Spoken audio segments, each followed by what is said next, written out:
ఉద్యోగులకు దసరా బొనాంజా, ఆర్థికేతర వివరాల సేకరణ, హెల్త్ స్కీమ్కు ఓకే, ఇతర అంశాలపైన సుముఖత దిశగా యోచన.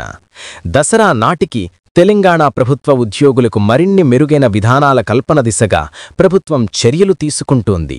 సీఎం రేవంత్ రెడ్డి నేతృత్వంలోని తెలంగాణ రాష్ట్ర ప్రభుత్వం ఉద్యోగులకు సంబంధించి ఇటీవల పలు సానుకూల నిర్ణయాలు తీసుకుంది.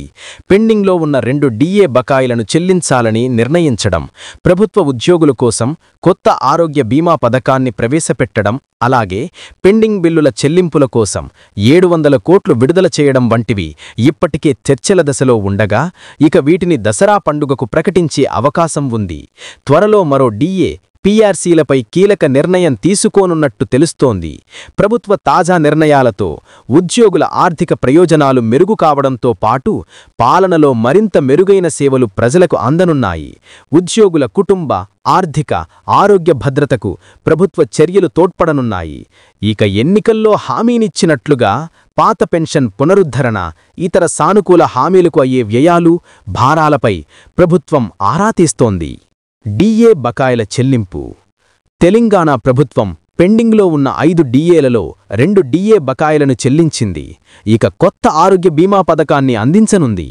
ఉద్యోగులకు మెరుగైన ఆరోగ్య బీమాను అందించడానికి ఒక ట్రస్టుని ఏర్పాటు చేయాలని ప్రభుత్వం నిర్ణయించింది.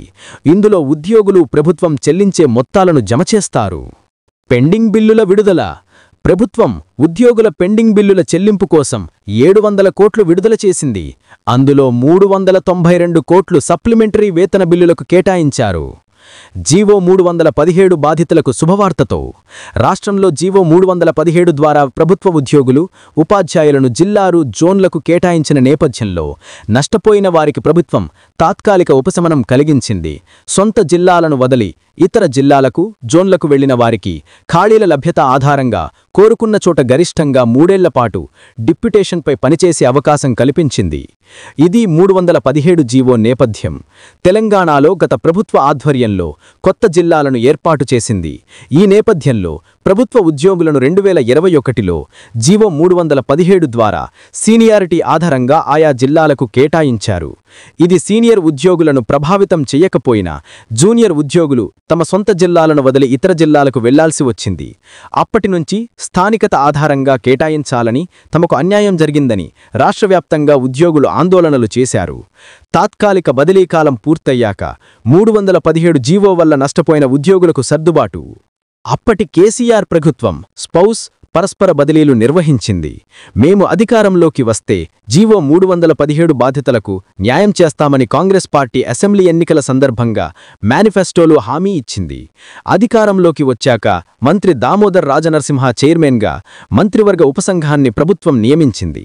ఆ కమిటీ సూచనల మేరకే ఇప్పటికే జీవితస్వామి పరస్పర బదిలీలు చేశారు. ఇప్పుడు మిగిలిపోయిన వారికి డిప్యుటేషన్లు ఇవ్వాలని నిర్ణయించారు. అర్హులకు 3 ఏళ్ల పాటు ఒక్కసారి మాత్రమే డెప్యుటేషన్కు అనుమతిస్తారు.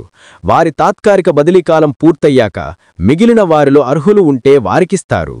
జీవో 317 ప్రకారం జీవో 317 ద్వారా 25,000 మంది ఉపాధ్యాయులు తమ సొంత జిల్లాలను వదిలి ఇతర జిల్లాలకు వెళ్లారు. వారిలో సుమారు 6,000 మంది జీవితస్వాములు పరస్పర బదిలీల ద్వారా సొంత జిల్లాలకు, కోరుకున్న జిల్లాలకు వచ్చారు.